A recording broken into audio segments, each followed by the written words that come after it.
राज्य सरकारने मनोज जरांगे पाटील यांच्या सर्व मागण्या मान्य केल्या आहेत। यानंतर आरक्षणासाठी मनोज जरांगे 14 वर्षांचा वनवास संपला। समाजासाठी स्वतःची जमीन विकणारे मनोज जरांगे यांची चिकाटी आणि धडपड संपूर्ण राज्याने पाहिली। मराठा समाजाच्या आरक्षण आंदोलनाचा मनोज जरांगे पाटील यांचा प्रदीर्घ लढा संपला आहे।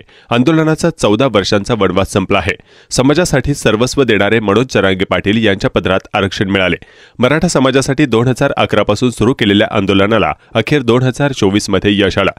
समाजातील सर्वसामान्य व्यक्ती ते मराठा आरक्षणाचे नेते असा मनोज जरांगे पाटील यांचा प्रवास संघर्षमय होता। या प्रवासातील शेवटचे आंदोलन करताना मनोज जरांगे पाटील कमालीचे भावुक झाले होते। 20 जानेवारी रोजी आंतरवाली सराटी येथून निघताना त्यांना आपले अश्रू रोखता आले नव्हते।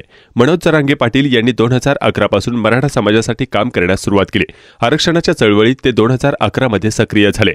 अवघ्या 3 वर्षात ते आरक्षण आंदोलनाचे नेतृत्व करू लागले। त्यांनी 2014 मध्ये छत्रपती संभाजीनगर या ठिकाणी विभागीय आयुक्त कार्यालयावर मोर्चा काढला होता। हा मोर्चा लक्षवेधक ठरला। त्यानंतर 2015 ते 2025 या काळात 30हून अधिक आंदोलने केले।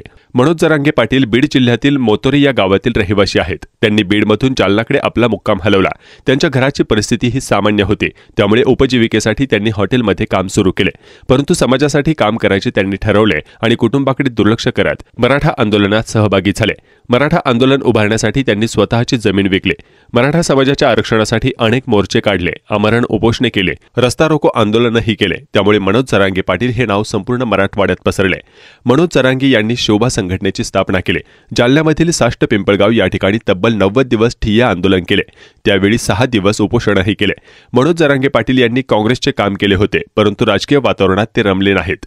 मनोज जरांगे पाटील यांनी 29 ऑगस्ट 2023 पासून आरक्षणासाठी उपोषण सुरू केले होते। 1 सप्टेंबर रोजी त्यांचे उपोषण सोडण्यासाठी बळाचा वापर झाला। यावेळी प्रचंड गोंधळ निर्माण झाला। पोलिसांनी लाठीचार्ज केला, त्यात अनेक जण जखमी झाले। त्यानंतर राज्याचे नव्हे तर देशाचे लक्ष मनोज जरांगे पाटील यांच्याकडे लागले।